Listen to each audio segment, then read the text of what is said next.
Welcome to the Over Boyz show. This is the most dangerous podcast in wrestling, and we got to talk about WWE. And it's been a lot of capping going on.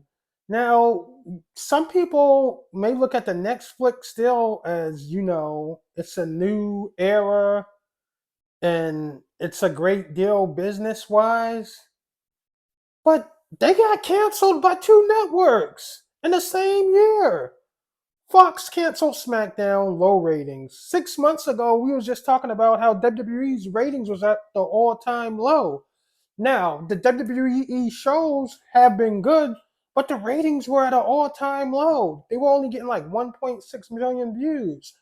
And now you're on Netflix. So you're telling me Netflix is giving $5 billion to WWE's B show that was struggling with ratings year after year and was at their lowest height, and like they were at their lowest rating rise in 6 months.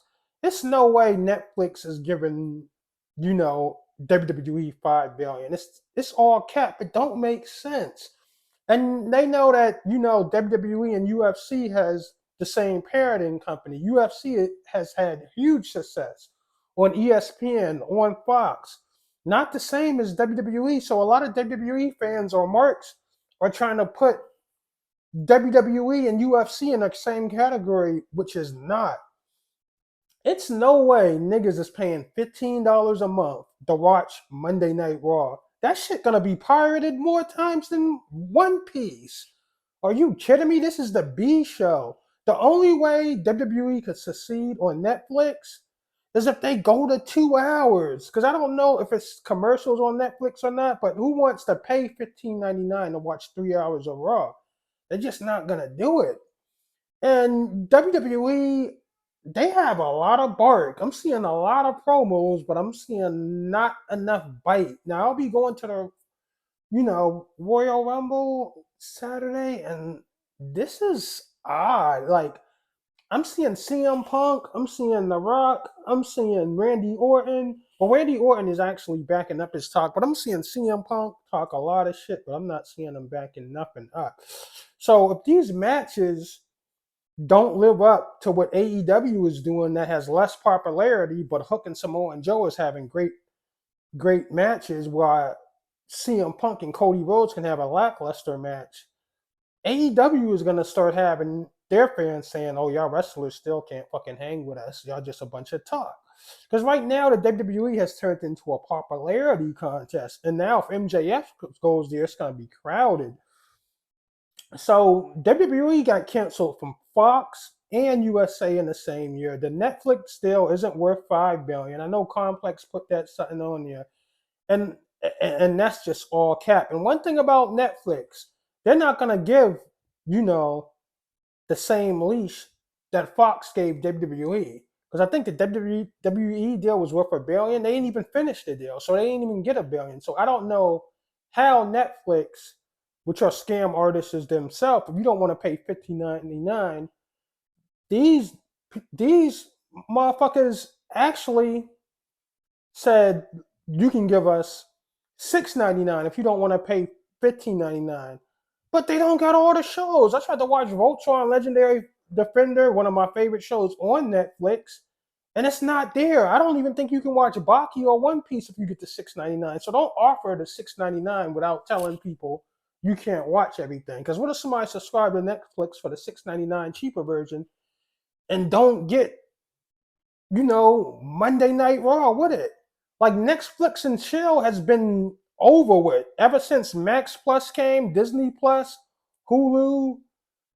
You know what I mean? Netflix and chill was 2020 when we had COVID. Don't nobody fuck with Netflix no more. They got like 300 movies on that platform that nobody wants to watch. So this is how people use Netflix. When the new season of Narcos come on, they buy it. Stranger Things, they buy it. Then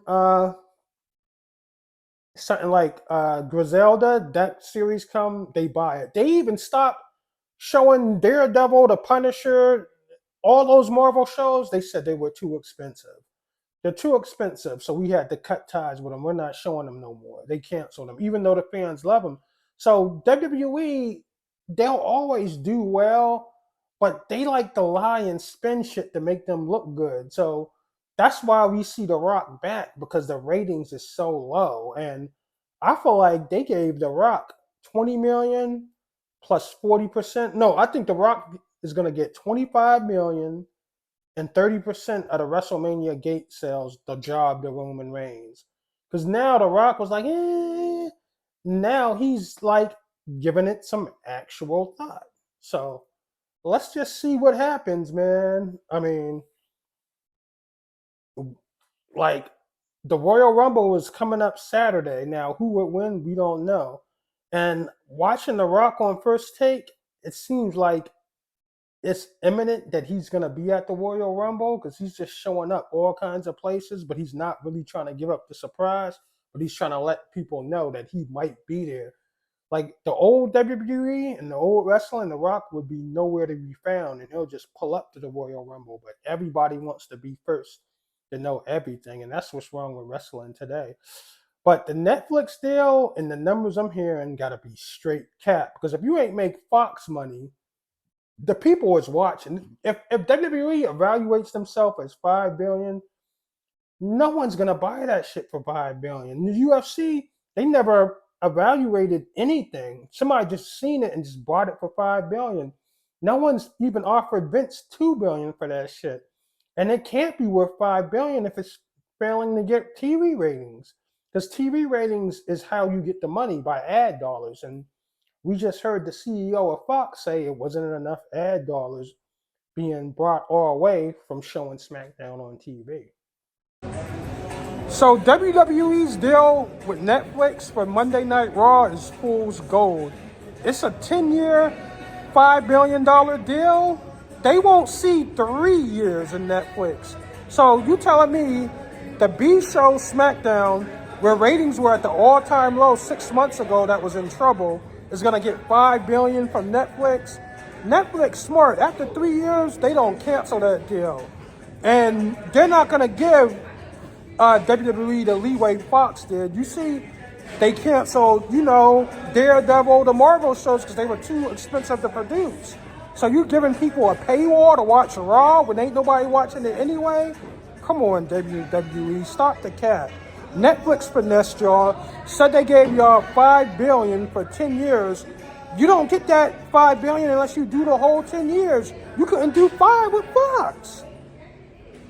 So it's okay for The Rock to lie to us about Roman Reigns, because the WWE has been lying to us about Roman Reigns for like 3.5 years. And just by Fox canceling them and USA canceling them, and now they're moving to a paywall, it's just proof that this Roman Reigns era has been a waste of time. They lost money. And now you just got lying, inflated balloon numbers to make them look good. And they always go to the stock market when they take an L. They always go to the stock market, just like The Rock. When The Rock has a bad movie that flops, you see him the next day saying, "Oh, congratulations to Zoa. We just became the #1 fastest energy drink sold in the United States. We sold 320 million cans of Zoa." Hold up. I think it's only 318 to 340 million people in America. So you saying 92 to 95% bought a can of Zoa? This nigga just capped. So when people fall off or they do something bad, you get spin doctors like to tell them this, announce something big right after something bad just happened to make it look good. And that's what this Netflix deal is. Like, no one watches Netflix anymore. It's about HBO Max or Max, Hulu, Disney Plus. You know what I mean? Because they give you a fair price.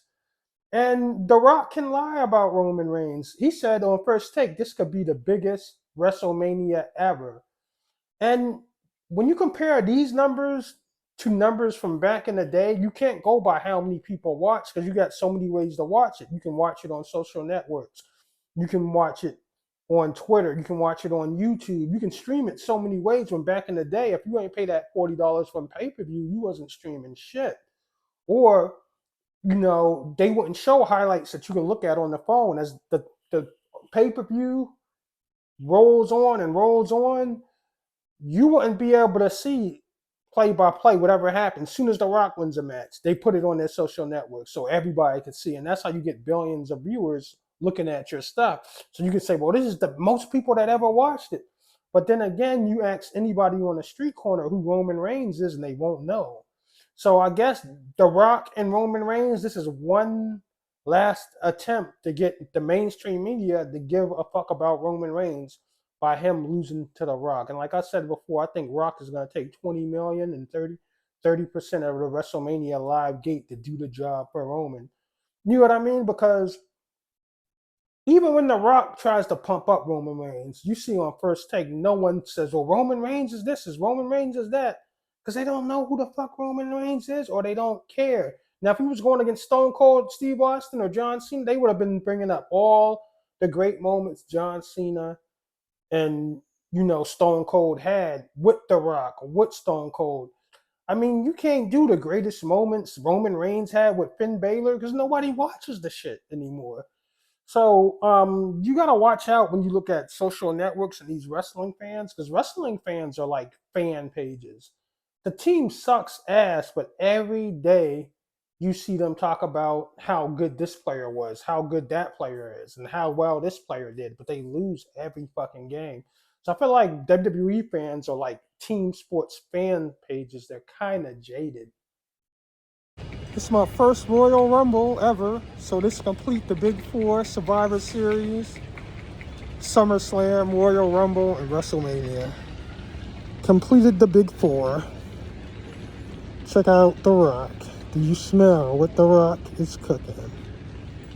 Would The Rock and Stone Cold show up? Will The Rock and Stone Cold show up? I love the Young Bucks promo because this is why we loved AEW to begin with, and I think they got away with it. So when the Young Bucks had that promo, they were on point. But another thing I would like to say about the Young Bucks, I'm glad they wore suits. Show these people what that bag about. Because pop culture and wrestling culture vulture the sneaker game so much, they made the shit corny. Like now we got corny niggas showing us every pair of sneakers that a wrestler owned, and the motherfucker that run the page or these pages don't even wear sneakers themselves. Don't got one pair of sneakers. I mean, you're not a sneakerhead, Roman Reigns. I mean, I know you got the big deal for Vince, but you never wore Jordans in your life, and you bust out doing a promo with some Travis Scott Jordan ones when the Young Bucks wrestled in them and wrestled in their Dior's. So I mean, mainstream media and the culture vulture of wrestling, what they did to the sneaker game made it fucking corny as fuck. So now we got these corny motherfuckers showing us what sneakers the wrestlers gonna wear. That's why I'm glad Matt and Nick wore the suit, man, because it's getting ridiculous what these culture vulture wrestling companies doing, like putting every time Dick and Harry in the Air Jordan 1.